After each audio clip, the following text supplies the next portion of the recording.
ये कामना, काम बड़ा शत्रु है, इसीलिए उन्नति नहीं हो पाती अध्यात्म में। और जो संसार में, उनको तो पता ही नहीं कि मैं पाप कर रहा हूं, वो और खुश होते हैं कि आज हमने ये भोग भोग लिया, आज हमने ये छल कर लिया, आज हमने ये कपट कर लिया।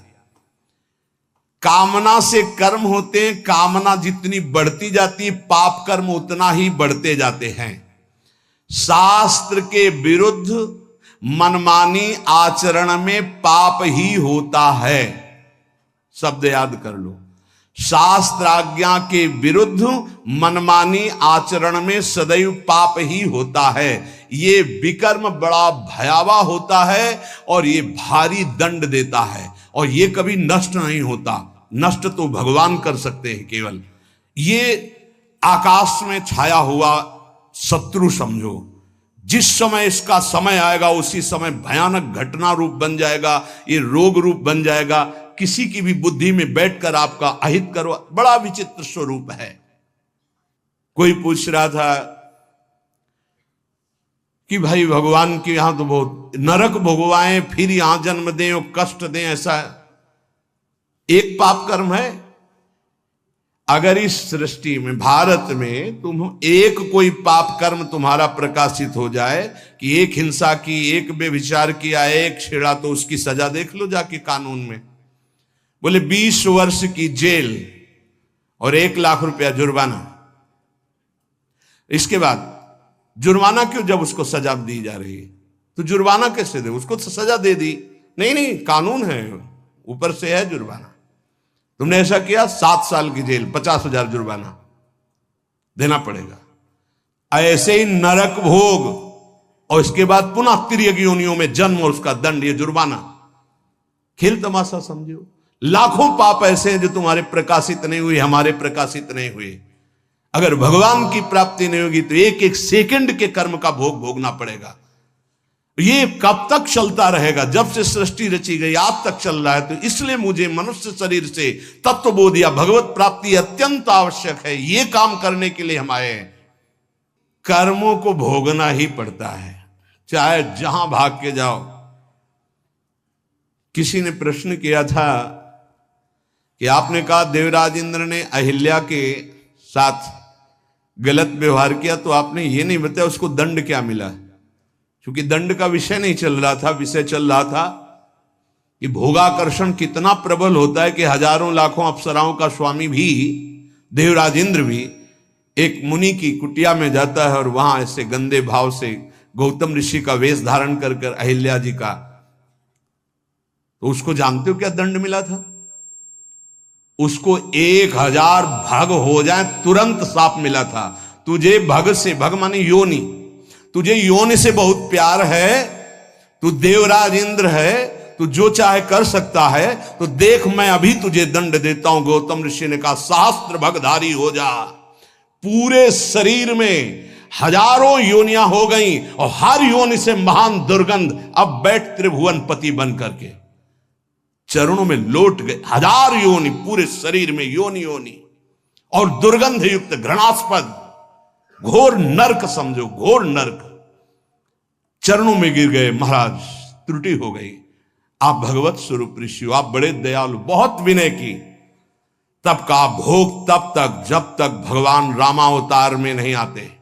जब श्री राम अवतार लेंगे तो उनके दर्शन के लिए ब्रह्मादि सब देवता उपस्थित होंगे, तू भी उपस्थित होगा, तब यही भग 1000 नेत्र रूप में परिणित हो जाएंगे। ये दंड मिला था। तो जानते हो सिंहासन में बैठने से शर्म आती थी और महल में रहते थे अमरावतीपुरी में, निकलना मुश्किल था क्योंकि 1000 भग खुला उनके शरीर में बने हुए थे। कर्मणों गहनो गति, गहन है कर्म की गति, भोगना पड़ेगा। एकमात्र श्री भगवान क्षमा कर सकते हैं, दूसरा कोई नहीं। आम त्वाम स्वरूपापेभ्यो मोक्षयिष्यामि मा शुचा। कामना जब उपासक के अंदर होती है तो ना चाहते हुए भी उससे पाप कर्म हो जाता है। विकर्म से बचना है तो काम, कामना, वासना मन ते अति कर दूर। राधा राधा राधा, पर है बहुत कठिन, बहुत कठिन है। कामना के त्याग के बिना ये निषिद्ध कर्म, पाप कर्म, विकर्म, इससे बचा नहीं जा सकता। गहनो कर्मणो गति, कर्म की बड़ी गहन गति है। कौन सा कर्म बांधने वाला है, कौन सा कर्म मुक्त करने वाला है, इसका निर्णय करने में सब समर्थ नहीं है। जो भगवान में चित्त जोड़े हुए या स्वरूप बोध है, वही उन्हीं के द्वारा निर्णय माना जा सकता है। ये बड़े बड़े विद्वानों में भी गलती हो जाएगी निर्णय करने में। निर्णय में दो ही समर्थ हैं, या तो भगवत प्रेमी महात्मा या ब्रह्मबोध संपन्न ब्रह्म ऋषि। कर्म क्या है समझ गए? कोई भी कर्म करने के पहले जो फल आकांक्षा से प्रेरित होकर शास्त्र सम्मत किया जाता है उसे कर्म कहते हैं। अकर्म क्या है?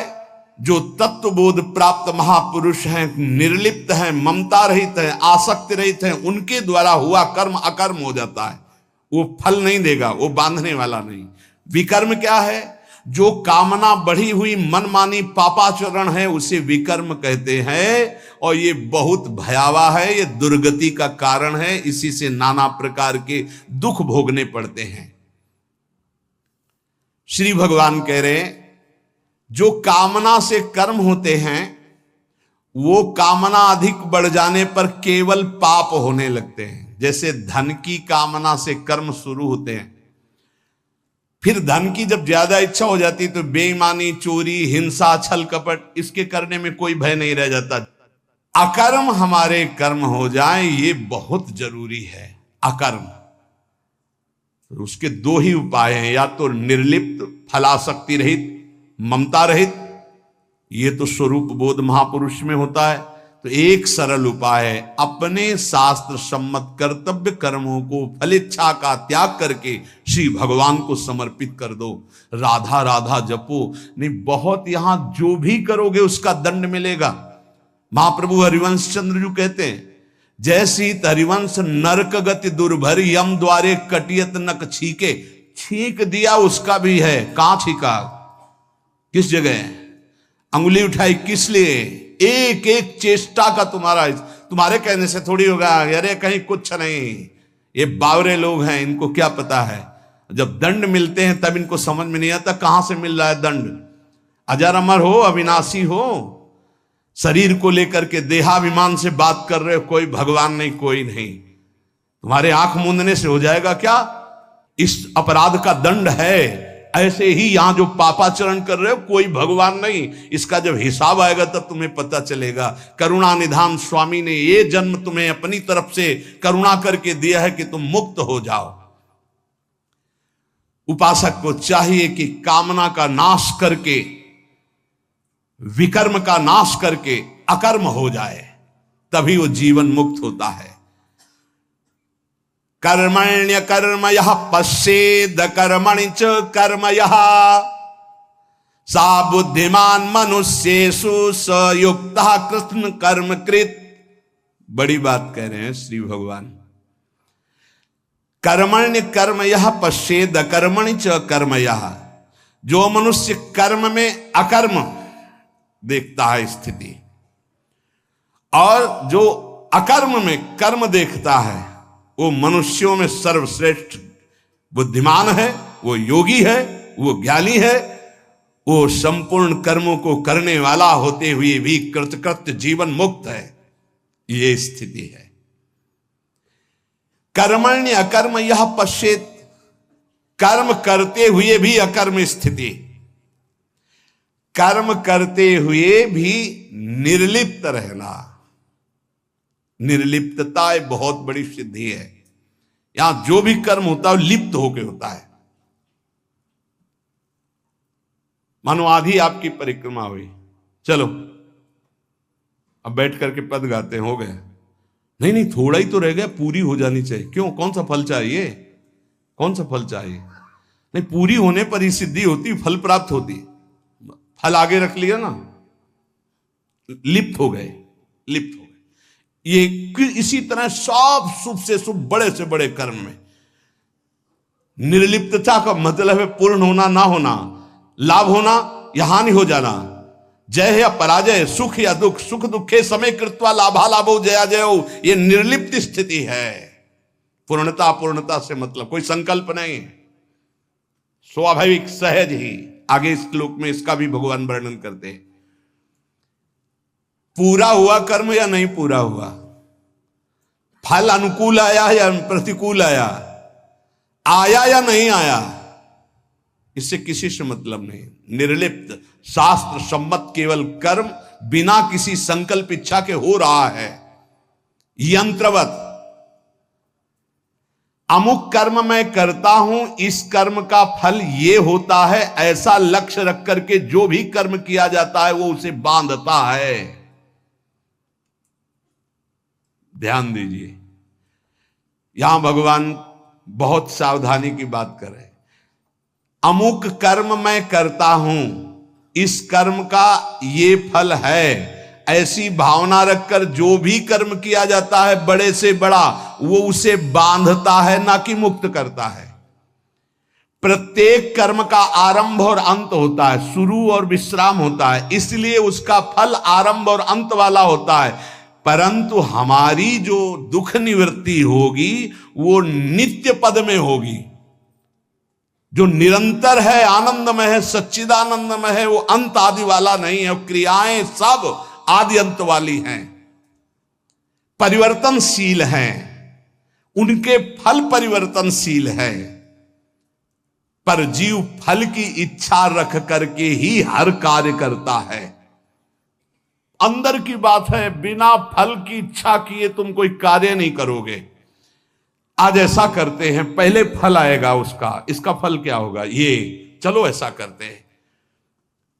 इसलिए भगवान कहते हैं कर्मण्य कर्म यह पश्चेत, जो कर्म करते हुए अकर्म कर दे, उसको फल देने लायक न रखे, तभी जीवन मुक्त होगा। क्या कर्म होगा, निर्लिप्त, अनासक्त, फल की इच्छा रहित। हो रहा है, हो गया तो जय जय, नहीं हुआ तो जय जय, में कोई फल थोड़ी चाहिए था, स्वाभाविक एकदम। कितनी अखंड प्रसन्नता, परम विश्राम। लेकिन ये बात जब तक स्व का बोध नहीं है तब तक नहीं होगा, बहुत परेशान हो जाएगा, चिंतित हो जाएगा। फल की इच्छा ना रखने से नया राग उत्पन्न नहीं होता, नया राग उत्पन्न ना होने से वो बंधन मुक्त हो जाता है। ये कैसे समझ में आएगा, बहुत कठिन है ये समझ में आना। साधक सर्वथा वीतराग तभी होगा जब उसका नया राग उत्पन्न ना हो। वीतराग महापुरुष के सारे कर्म अकर्म हो जाते हैं। जीव का जन्म, जीव का मरण, जीव को भोग प्राप्ति कर्मों के अनुबंध से होता है, इसी कर्मों के बंधन से। जैसे किसी परिवार में बालक हुआ तो उसमें केवल बालक का ही कर्म नहीं है, पूरे परिवार का साथ में जुड़ा हुआ कर्म है। कोई उसकी मां बना, कोई पिता बना, कोई भाई बना, कोई मित्र बना, कोई पड़ोसी शत्रु पक्ष का भी है जिसकी जलन हुई कि लड़का हुआ है। ऋणानुबंध, उनमें सैकड़ों हजारों लाखों के कर्म बंधन उस बालक से जुड़े हुए हैं। किसी का वो ऋण चुकाने आया है और किसी से ऋण वसूल करने आया है, किसी का सुख भोगा तो सुख देने आया है और किसी का बदला लेने आया है। सैकड़ों अनुबंध हैं उसके, एक बार जन्म में सैकड़ों कर्मों के अनुबंध हैं। अनेक जन्मों में अनेक लोगों से किया हुआ कर्म उसको भोगना होता है। ये लेन देन का, दुख सुख का, जन्म मरण का व्यापार बहुत समय से चलता आ रहा है, इसको बंद करने का अवसर आ गया है। जन्म मरण से छुटकारा मिलने के लिए हमको ये मानव देव सत्संग मिला है। इसको बंद करने का उपाय है आगे के लिए कर्जा लेना नहीं, और जिनको कर्जा दे दिए हैं उनका माफ कर दें या वापस ले ले, दुकान बंद करें, चले। लेना ना देना, मगन रहना, दोनों बात करनी पड़ेगी। या तो माफ करो, प्रभु से प्रार्थना करो कि जिनको हम दिए हैं हमें कभी नहीं लेना, हमें नहीं लेना, क्योंकि लेने आना पड़ेगा। हे नाथ क्षमा करो, हमने माफ किया और हमको माफ करो। जिनको हो तो प्रभु सामने भेजो और सेवा करवा दो, और या फिर माफ करो। अब लेने देने से हमें मुक्त करो, प्रभु ही करते हैं। जिनसे सेवा करवाई है सेवा करनी पड़ेगी। नया ऋण लेना बंद करो, पुराना ऋण चुका दो, सेवा कर दो, सेवा ले मत। ऋणानुबंध लेने देने का व्यापार अगर बंद हो गया तो तुम मुक्त हो जाओगे, जन्म मरण बंद हो जाएगा। जैसे दुकानदार अपनी दुकान खत्म करना चाहता हो तो उसे दो काम करने पड़ेंगे। जिसको देना है उसको तो पक्का दे दो, देना ही पड़ेगा, नहीं तो दुकान हटाने के बाद भी वो लेगा तुमसे। तुम वही दुकानदार हो ना, 100 रुपया लाओ हमारे, तुमने लिए थे, देना पड़ेगा। लेने में क्षमा कर सकते हो कि हमें नहीं चाहिए, पर देने में आपको देना होगा। जिससे लेना है उसे तो तुम क्षमा कर सकते हो, जाओ हमने माफ किया, लेकिन जिसको देना है वो देना है। नहीं हो तो कहीं भी दुकान खत्म करने के बाद भी मिलोगे तो तुमसे ले लेगा। अगर ये लेना और देना दोनों मिटा पाए इस जन्म में, तभी तो। जैसे कोई गाली दी तो हिसाब है भाई, हिसाब है। और हृदय में पीड़ा हुई ना तो हमने पहुंचाई होगी पीड़ा। राधा राधा राधा, किसी ने धक्का मारा, किसी ने कटु व्यवहार किया, अपमान किया, भगवान हमारे किसी अपराध का मार्जन कर रहे हैं, इसीलिए भक्त सहता है। अपने लिए अब किसी से कोई ऋण ना ले, सेवा किसी भी तरह का कुछ भी ऋण, ये ध्यान रखो। यहां से जाना है, हमें यहां से जाना है। शरीर से प्रेम ना अपने करो ना किसी और के करो, ये छूटने वाला है, जाने वाला है। कब जाएगा अब इसका पता नहीं, शाम के जाएगा कि कल सुबह जाएगा कि दोपहर जाएगा, 10 वर्ष में जाएगा कि 5 वर्ष, जाना है। जब हमें जाना है इस देश से तो फैलावा काहे को फैलाओ, समेट के अटैची बिल्कुल तैयार। मरने से सब जग डरा मेरो मन आनंद, कब मरी हो कब भेटी हो पूरन परमानंद। समझ में आ रहा है? मरने वाली अब शकुन वाली बात घर में अगर चला दे तो फिर बहुत ही, ये आखिरी मृत्यु होनी चाहिए। पर घर परिवार में बातें अब शकुन मानी जाती हैं, मरने की बात नहीं। नहीं क्यों? क्योंकि फिर पापाचरण में रति नहीं होगी अगर मरना दिमाग में रहेगा। नारायण स्वामी ने कहा 2 बात दिमाग में रख लो, एक नारायण को, दूसरी मृत्यु को। क्योंकि जाना है यहां से तो गंदी कमाई काहे को करो, अच्छी कमाई भगवान नाम, दूसरों को सुख प्रदान करना। संसार से जो तुमने ऋण लिया है, अब हम किस किस को जाने किस किस जन्म से क्या लिया है। तो सरकार कह रहे हैं अहम त्वाम सर्व पापेभ्यो मोक्षयिष्यामि मा शुचा। श्री कृष्ण की शरण में हो जाओ, वो लेना देना दोनों का हिसाब कर देंगे। मालिक, नौकर का ऋण मालिक चुकाता है, सेवक का बंधन मालिक मुक्त करता है। कोई भी गड़बड़ी हो जाए तो आगे मालिक को आना पड़ेगा। अगर सही ईमानदार मालिक है तो छाती आगे लगे, नहीं मुझे मार लो, इसको छोड़ दो, जो भी कहो वो मैं दंड स्वीकार कर, इसको छोड़ दो। तुरंत विभीषण पाछे मेला, सन्मुख राम सहयो सोई सेला। ये हमारे स्वामी का स्वभाव है। सेवा भजन जप ध्यान समाधि, अगर ये अपने लिए है तो बंधन बहुत जोर का भी रहेगा समाधि तक, और अगर ये जगत मंगल के लिए है तो लेना देना खत्म हो जाएगा इसी से। ये भी अपने लिए नहीं है। अब आप ये भी समझ लीजिए, कह रहे सेवा भजन जप ध्यान समाधि ये जगत जगदीश स्वरूप है, इनके लिए है। जो भजन कर रहा हूं, सर्वे भवंत सुखिना सर्वे संत निरामया, अगर इसका सुख मेरे लिए है तो फिर आओ यहां। अगर ये भगवान को समर्पित है, बहुत समझना है, बहुत समझना है। ये महापुरुषों के वचन हैं। कैसे आओगे? देवराज इंद्र, बड़े बड़े देवता, बड़ी बड़ी पदवियां, बड़े बड़े वैभव, ये सब साधन भजन करने वाले को तो मिले। मानो जो इसी देश के बड़े बड़े पदों में है, सब पुण्यात्मा है, इनका तप हुआ है। अब जो किया जाएगा वो आगे की फसल है, लेकिन पीछे की बहुत जोरदार फसल है। अगर मुक्त होना चाहते हो तो भजन भी अपने लिए नहीं है। तो दीहम वस्तु गोविंदम तो भ्रमेयो, लेना न देना मगन रहना, जीवन मुक्त हो गया।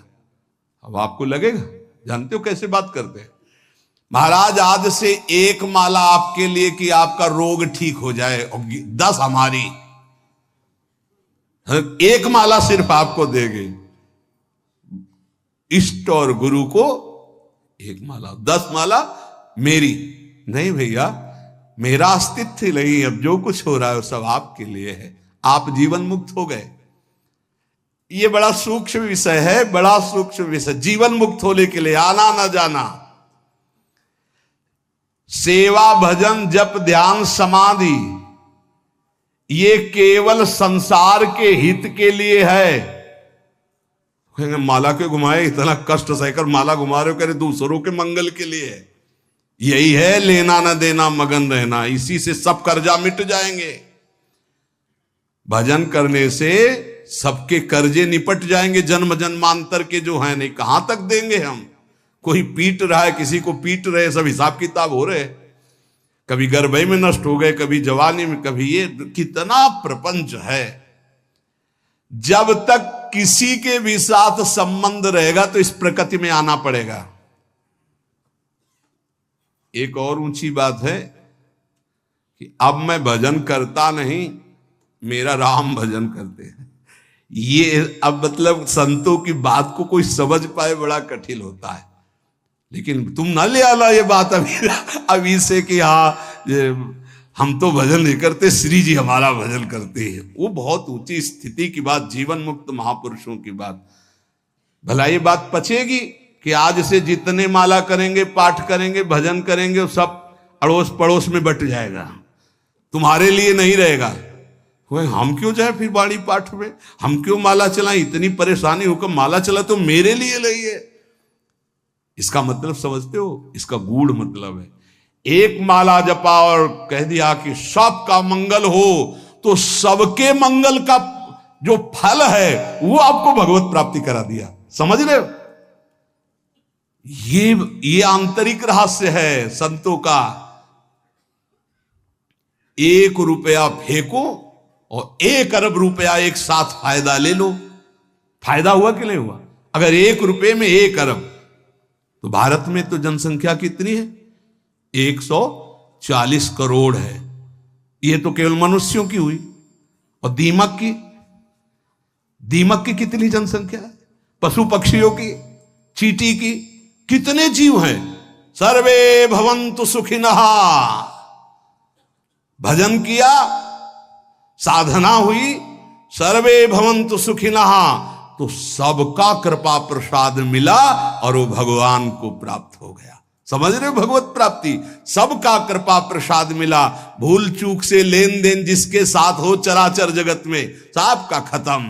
क्योंकि भगवान नाम जप करके सर्वे भवन्तु सुखिना, हम अपना भजन सबको देते हैं।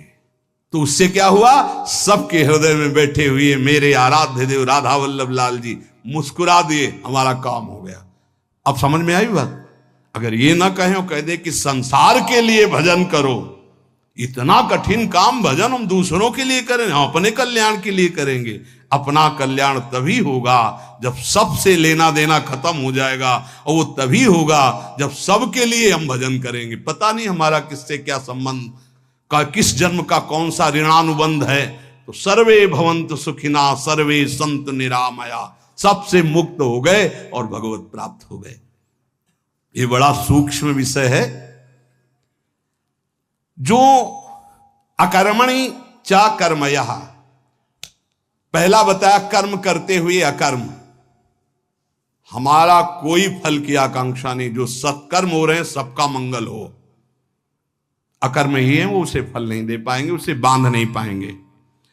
अब यहां कह रहे हैं अकर्मणि च कर्मयः, कोई कर्म नहीं कर रहा पर उसमें कर्म देख रहा है। वो निर्लिप्त महापुरुष कोई कर्म नहीं कर रहा लेकिन उसका मंगल हो रहा है पूरे जगत का। उससे वो जहां से निकल रहा है, उसका जो दर्शन कर रहे हैं, जो वायु स्पर्श कर रही, जो संभाषण हो रहा है, जिसका पानी पी ले रहा है, जिसका भोजन पा ले रहा है, सबका मंगल हो रहा है।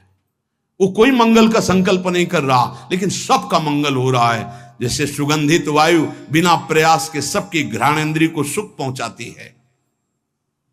संसार में कोई कार्य करने के लिए प्रवृत्त होता है तो उसके सामने दो बातें होती, करना और ना करना, प्रवृत्ति और निवृत्ति। जो महापुरुष होते हैं ना प्रवृत्ति होती है ना निवृत्ति होती है। अब वो बड़ी ऊंची स्थिति है। ऐसे महापुरुष अकर्म में भी कर्म देखते हैं और कर्म में भी अकर्म देखते हैं, अर्थात निर्लिप्त रहते हैं। नैव तस्य कृते नार्थो ना कृते नेह कश्चन, कोई भी प्रयोजन नहीं होता पर स्वाभाविक जगत मंगल उनके द्वारा होता रहता है। जब तक कोई भी प्रकृति से संबंध रखेगा मुक्त नहीं हो सकता। ये सब प्रकृति है, स्थूल सूक्ष्म कारण, तीनों लोग, चराचर जगत। ऊब गए होगे सुन के। अब देखो जरा विचार, आश्रय कितना मीठा है ना। ये है कठिनता। तभी कहा गया मुक्त होना कोई खिलवाड़ है, पर एक सांकरी गली है, आ जाओ, बिल्कुल नजदीक है। हमारे भाई श्यामाजू को राज, वो सब ठीक कर देंगे। बहुत करुणामयी है लाडली जो। जरा सा जहां मुस्कुराकर प्रीतम की तरफ देखा, कहा आने दो, पास हो जाएंगे। तो अब तो हमें भरोसा हो जाना चाहिए कि हमें कहा कि आने दो नहीं, हमें तो पास करवा दिया, बुला लिया। वृंदावन आ गए, श्री जी का जस सुन रहे हैं। श्री जी की इतना कठिन है, देख लो। ये एक योग का वर्णन हो रहा, कितना कठिन है। प्रकृति की रचना से किंचन मात्र संबंध नहीं रखना, और यहां इसी में लगे हुए हैं, केवल इसी में, प्रकृति के ही पोषण में लगे हुए हैं। बड़ा कठिन। परमार्थ की उन्नति को नहीं जानता, प्रकृति की उन्नति को जानता है। प्रकृति से किंचन मात्र संबंध न रहना, ये परमार्थ की उन्नति है, अंदर की बात। इसीलिए अध्यात्म बड़ा सूक्ष्म है। ना प्रवृत्ति ना निवृत्ति, ऐसी स्थिति वो महापुरुष अकर्म में भी कर्म और कर्म में भी अकर्म स्थिति देखता है। चलना फिरना, खाना पीना, स्थूल शरीर की क्रियाएं, एकांत में रहना, चिंतन करना, ध्यान लगाना, सूक्ष्म शरीर की क्रियाएं, और समाधि लगाना, कारण शरीर की क्रियाएं, ये तीनों क्रियाएं मेरी नहीं है, निर्लिप्त। ये स्थिति उस महापुरुष के द्वारा सारे कर्म अकर्म होते हैं। इसीलिए योगस्था कुर कर्माणि, सब बुद्धिमान मनुष्येषु, वही बुद्धिमान है जो कर्म में अकर्म और अकर्म में कर्म को देखता है। सायुक्तः, जो सिद्धि असिद्धि में, जय विजय में, लाभ हानि में, सुख दुख में समान रहता है, वो भगवत प्राप्त महापुरुष होता है। परंतु जब तक कुछ पाना शेष है तब तक आना और जाना भी शेष है। शब्द ध्यान कीजिए, जब तक कुछ पाना शेष है तब तक आना और जाना शेष है, और जब कुछ पाने की इच्छा नहीं रखती है अंदर वृत्ति कोई बुद्धि, तो वो जीवन मुक्त अवस्था को प्राप्त होती है। नाशवान शरीर से संबंध रखने वाला पाने की इच्छा रखता ही है। जब शरीर संबंध छूट जाता है तब परमात्मा की प्राप्ति होती है। करना, जानना और पाना, ये तीनों बातें सिद्ध पुरुष में नहीं होती। करना, जानना और पाना, ये तीन बातें सिद्ध पुरुष में नहीं होती। उसे ही जीवन मुक्त महापुरुष होता। ना कुछ करना बाकी है, ना कुछ जानना बाकी है, ना कुछ पाना बाकी है। वो इस अशुभ संसार से मुक्त हो जाता है। यस्य सर्वे समारंभा काम संकल्प वर्जिताः ज्ञानाग्निदग्ध कर्माणं तमाहु पंडितम बुधाः। भगवान इस श्लोक में वर्णन करते हैं कि जिसका बिना किसी संकल्प के, कामना की, बिना किसी कामना के संपूर्ण कर्म हो रहे, वो कर्म ज्ञान रूपी अग्नि में जलकर भस्म हो जाते हैं, वही जीवन मुक्त, वही पंडित, वही बुद्धिमान। तो एक ज्ञान अग्नि है और एक प्रेमाग्नि है। तो अगर ज्ञान समझ में ना आ रहा हो तो बस इतना समझ लो कि हर कर्म भगवान को अर्पित कर दोगे, वो तुम्हें बांध नहीं पाएगा। बड़ी चतुरता की बात है, पर माया भुला देगी, अर्पण करवाना भुला देगी। इसलिए सबसे प्रार्थना है कि प्रातः से लेकर शयन तक जो भी आपसे कर्म हो, पहले निरीक्षण करो इसमें गंदी बात, गंदी सोच, गंदी क्रिया कौन सी हुई, और उसको डायरी में लिखो कि ये शास्त्र विरुद्ध बात हमसे हुई, जीवन में हमसे ना हो। भगवान से प्रार्थना करो, ऐसी हिम्मत बनाओ, उससे अलग निकलो, और जो पवित्र आचरण हुए वो भगवान को समर्पित कर दो। धीरे धीरे आपके अपवित्र भाव नष्ट हो जाएंगे, फिर पवित्र भाव श्री भगवान में स्थित हो जाएगा और जीवन मुक्त हो जाए। बहुत सरल उपाय है और शास्त्र सम्मत है। हर कर्म भगवान को समर्पित कर। एक स्थिति आती है जब स्वयं समर्पित हो जाता है तो कर्म समर्पण पूर्ण हो जाता है। फिर वो आया नहीं होता श्री कृष्ण अर्पणम मस्तु, राधा वल्लभ अर्पणम मस्तु, ये सब खत्म हो जाता है। पर प्रारंभ में सिद्ध बनने की चेष्टा ना करे। अगर भूल हो जाए तो हम कह रहे हैं प्रातः से लेकर रात्रि को जब शयन करो तब पूरा का पूरा जोड़ करके, हे प्रभु सुबह से उठे से शाम तक अभी तक ये सब हुआ आपके चरणों में अर्पित है। नाथ आप मुझे बंधन मुक्त करके अपने चरणों का प्रेम प्रदान करो, अपने चरणों का आश्रय प्रदान करो। ऐसा करने से ये जो बड़ा सुंदर विवेचन है, पर ये समझ पाना बड़ा कठिन है, तो भगवान को समर्पित कर दो, वो सब समझते हैं, वो कर्म बंधन मुक्त कर देंगे। शेष चर्चा आगे। श्री राधा वल्लभ लाल की।